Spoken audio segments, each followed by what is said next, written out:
Declan is just about to go in and collect Ivan and Rob, who have just been to the police station because Ivan and I made a big boo-boo when we got out of the taxi. Ivan and I got dropped off for Declan to pick us up, and we're waiting for Declan, and just as Declan arrives, Ivan says, "We forgot all the bags in the back of the taxi." Now, we didn't book the taxi, we just waved the taxi down. We have no idea what taxi company it was or who our driver was. It was Declan's North Kite in the back, and all the vegetables and fruit we had bought that day. Okay, here's the plan. We are sailing towards that little township there, but we're going to stop sort of 2/3 or about halfway across, drop the tender in. Ivan and I, who's got the camera, are going to jump in the tender. We're going to race to the township, while Declan and Rachel are going to turn 90 degrees to port and head out the cut that's at the northeast side of the atoll, and we'll meet in between somewhere along the way. That's the plan. Woo!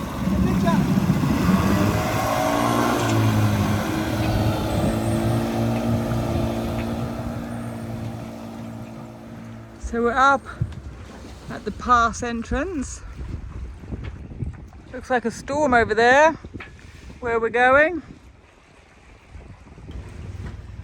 Okay, Declan, Captain Declan, are you ready for this? Yeah. Can you handle this? Yeah. I believe you can.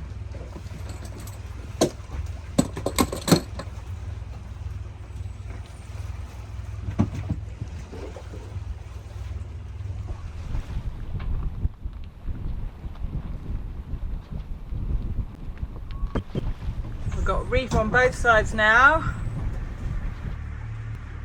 Just going through the pass. I was multitasking there.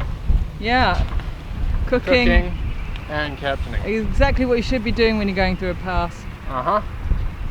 I learned from the best. So Ivan and I are having a lovely time here. Just had a little shop up, but actually we're a lot quicker than we thought we would be. Rachel and Declan are going a bit slower than we thought they would be going too.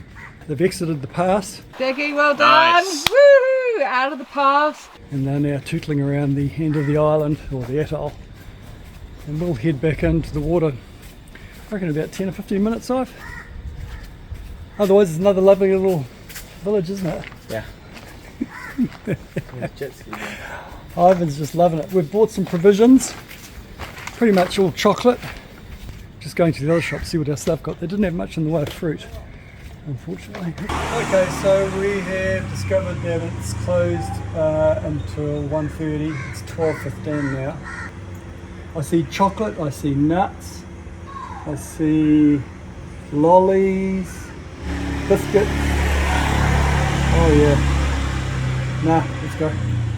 And we're looking after my waistline.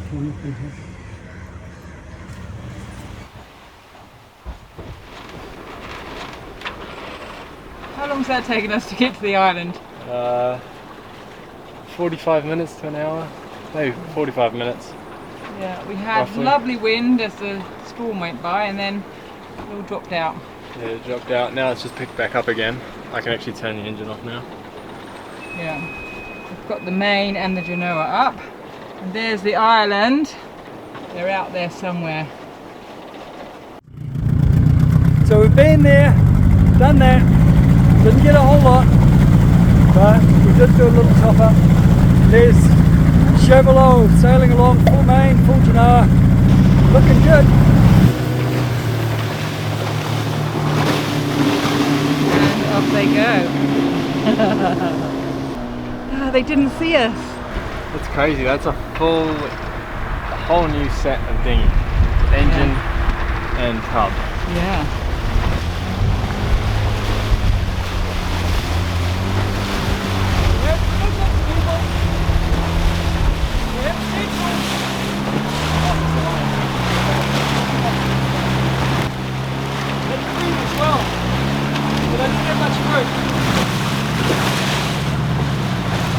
How was that, I? Good.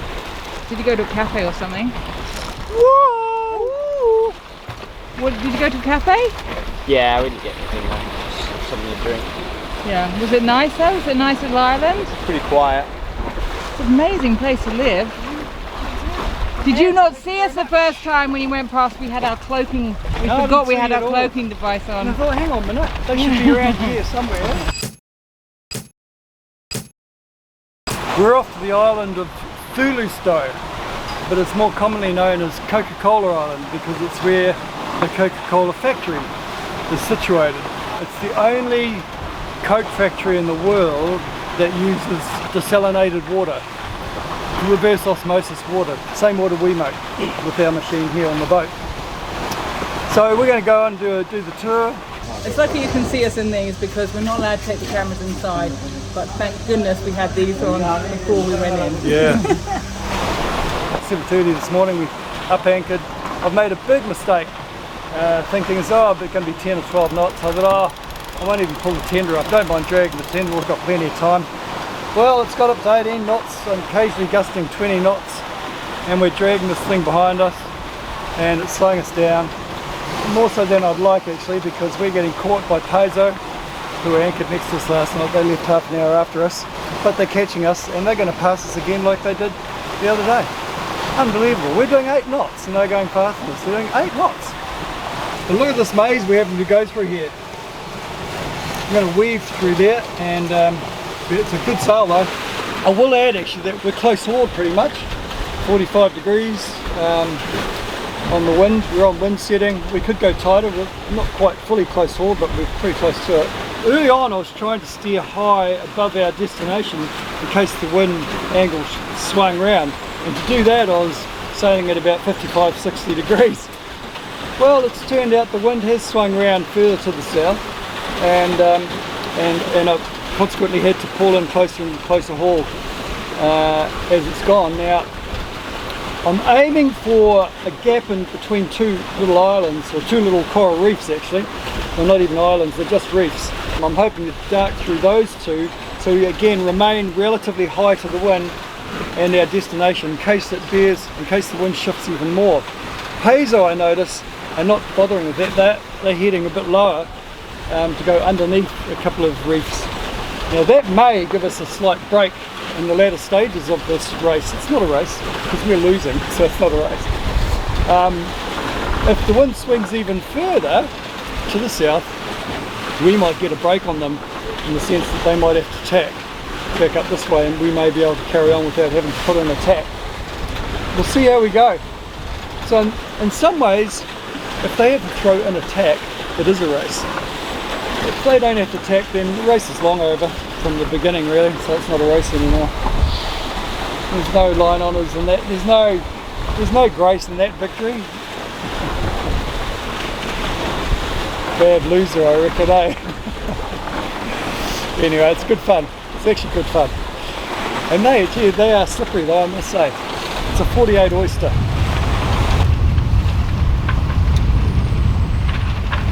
So you've had the helm for the last sort of hour or so, haven't you? Yeah. And Paizo has just come up alongside us there. So it's kind of a neck and neck. He's just pulled in this we'll hold off bringing ours in for a while yet. We've got another what? How far we've got to go? 0.8. 0.8 of a mile. And there's our destination.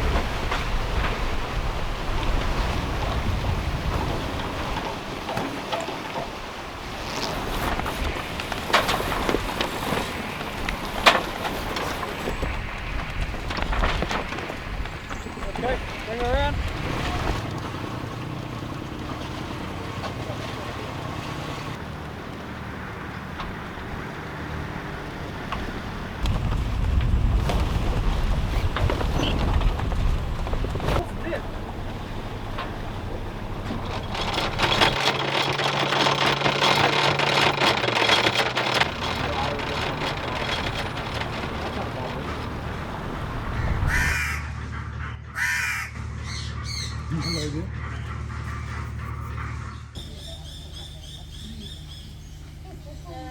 Hello. Good morning. How are you? Are you fine?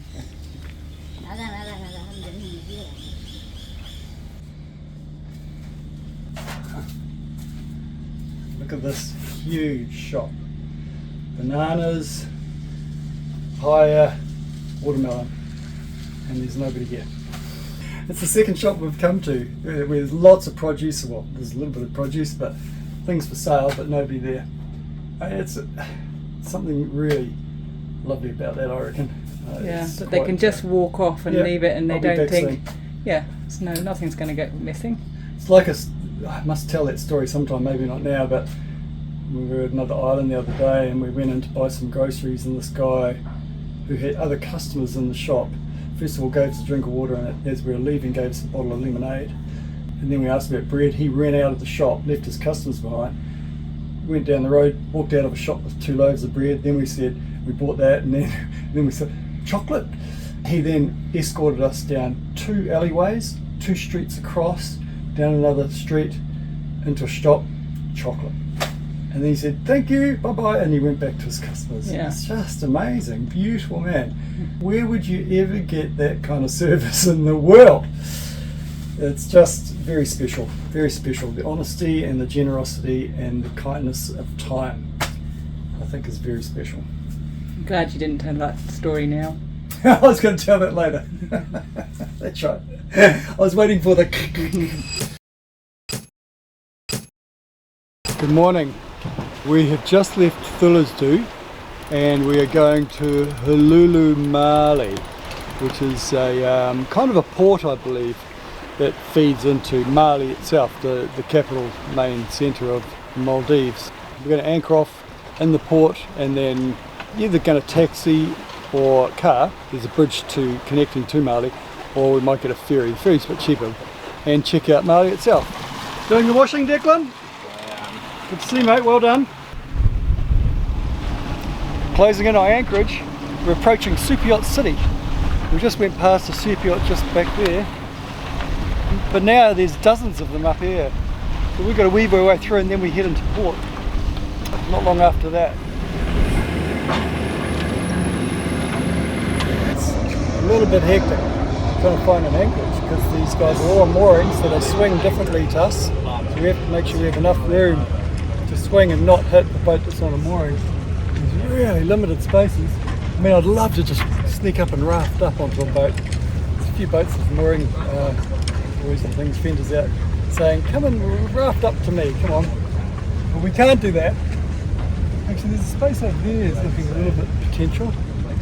Tell you what, if there's somebody sitting on their big boat, I'd say, hey, can we raft up? There was, on that big launch, very super. Oh, yes, oh, there's a boat, yes. There we go. That's looking good, there we go. Wow, a lot of building going on here. It's the new Malé. Oh, yeah. There is a lot. Oh, yeah, this is close, this is going to be close.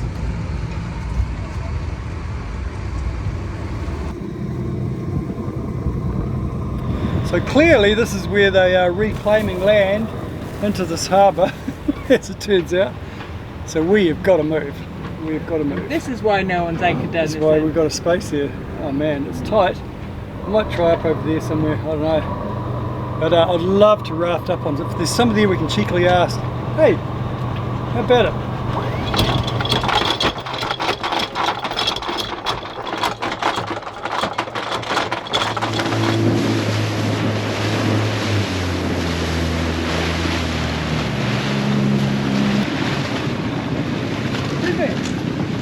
Tell me, where is this place to get a taxi?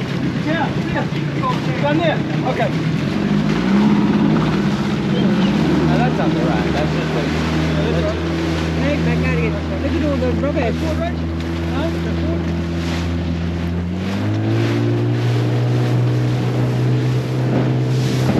So, we managed to get anchored, and Declan's taking us in to the shore. He's not going to join us. He's got editing to do. We'll have to bring him back a little memento from Malé. And let's dodge the boats as we go in. Always got to pump out the water.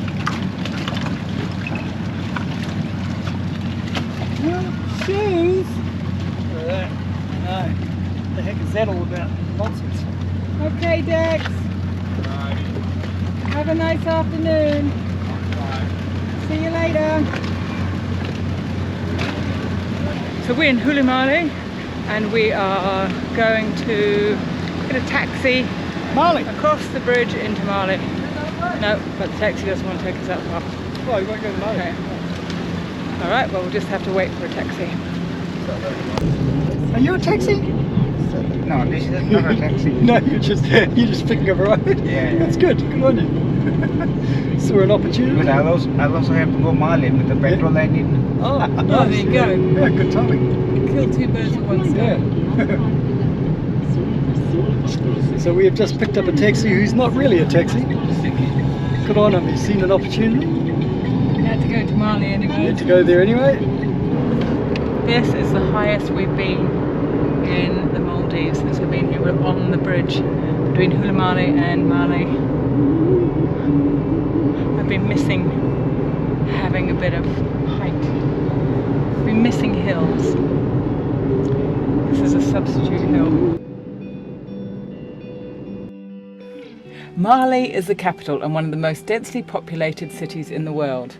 Our first port of call was the sail factory sail loft, and a loft it was, up several flights of stairs. Dig deep everyone, dig deep. We were calling in to get Declan's North Orbit kite surf fixed. Having not had enough wind to have a good blast on the kite surf for over a year, he and Ivan raced up and down the abandoned resort anchorage. However, unfortunately, at the end of the session, Declan caught one of the inflated tubes in the wind generator, puncturing the inner tube and tearing the kite. It's that, but also there is it. Do you think that's damaged as well? Oh yes. Yeah, the bladder is damaged. You can't. This also tube also damaged, eh? Yeah, the bladder. Yeah. Can I fix the bladder? You fix it. Actually, a tube here not fixing. I can do this. Yeah. So, now we're walking Shanks's pony to a DJI store because our drone batteries have swelled to an alarming size and have become quite dangerous. We have still been using them because we had nothing else, but discovered that we could buy at least one battery here in Malé. That's the problem with lithium batteries, you just can't trust them. Could go at any moment. This is our battery. Woohoo! How much? 2,200, which is about 220 New Zealand dollars. Yeah. Money well spent though. I think we need it. If it prevents a fire. Yeah. We'll get rid of the other ones now. In fact, we should have bought them up. Why not? So Malé is quite different, as you would expect, from the islands. Would you not say? I mean, obviously one of the most densely packed capital cities in the world, a huge amount of buildings on this small little island. But now we're off to the vegetable market. Apparently the vegetable markets in Malé are very good. We have high hopes that we might actually get a good range of different fruits and vegetables which have been quite absent from the little grocery shops. We haven't had it. We've had carrots. Carrots are the only vegetables we could get on the islands really, and cabbage. Chocolate. Local chocolate. This How much? this one piece $4. $4. Yeah. That Four one rupiah. yeah, no dollar. US $4. dollar. Yes. That one $6. Wow. Okay. This one expensive. That one expensive. And this is 80. How much is that rupiah? Yeah, 80 rupiah. 50. 50 or 80? No, 80. 80. That one, so one packet, that one. Okay. Also, But this is the same price as a bar of crackers. there's a big one. Which one gives more for Big its size. money? Yeah. Oh, it's not cheap. But I'm tempted to get those. Yeah, I get those. Get those. That one. No? Yep. Ivan, local chocolate. That's good. Yeah, same. Same. So what is in that, Robert? It's like a bliss ball. It's coconut. It's sweetened with sugar. and maybe, might be just coconut and sugar. It's good. Okay, so our shopping is done. Now we return to pick up the kite. And then we're going to look at getting a ferry back to Hulhumale, if we can find where the ferries go from. Otherwise it'll be a taxi back. So we are back at the boat after our lovely day out in Malé, and Declan is just about to go in and collect Ivan and Rob, who've just been to the police station because Ivan and I made a big boo-boo when we got out of the taxi. Ivan and I got dropped off for Declan to pick us up, and we're waiting for Declan, and just as Declan arrives, Ivan says, "We forgot all the bags in the back of the taxi." Now, we didn't book the taxi, we just waved the taxi down. We have no idea what taxi company it was or who our driver was. It was Declan's North kite in the back and all the vegetables and fruit we had bought that day. So it's a little bit of, you know, I guess a needle in a haystack, trying to find the taxi, but they've gone to report. We phoned a few taxi companies. One of them suggested we go to the police, and they said they can look at CCTV and find the taxi, and then they can phone the taxi company. Maybe we'll get it back, and maybe we won't. I just think, oh goodness, what a stupid thing to do. What a stupid thing to do. Can't believe it. Declan, we had a phone call at 2 o'clock in the morning. Do you know who it was? It was the police. Oh, Yeah. What do you think they had to say? they found it. Yes. Oh, sweet. He didn't actually say what he'd found. He said you can come and collect your stuff. So I'm assuming that the kite's there. It's not just vegetables, or maybe it's just the kite and no vegetables. But yeah, we're gonna go in and get it. Oh, sweet. Yeah, good news. Hey. Yes. Oh, Unbelievable. and this is the big one. Yeah. Oh, thank you. Yeah. Yeah. That's all returned. So yeah. Another satisfied customer. I'm just having a celebratory coffee. That's the first coffee I've had since we've been here, 3 weeks in Maldives, I think, first coffee. I really don't like all the CCTV cameras everywhere. They were everywhere in Thailand. I actually haven't really noticed them here, but on this occasion, the CCTV cameras came into the home. So Rob took a picture of me, and they took a picture of Ivan, and I guess they went through the footage until they found us getting out of the car. I will say, Rachel, that if I was president, prime minister, leader of the free world, I'd dismantle the surveillance state. I think the surveillance state is a problem because it can be used against us. This is the one time I will forgive them for the intrusion on watching our every move. Keep us all safe. Well, we got our stuff back, so that's not too bad.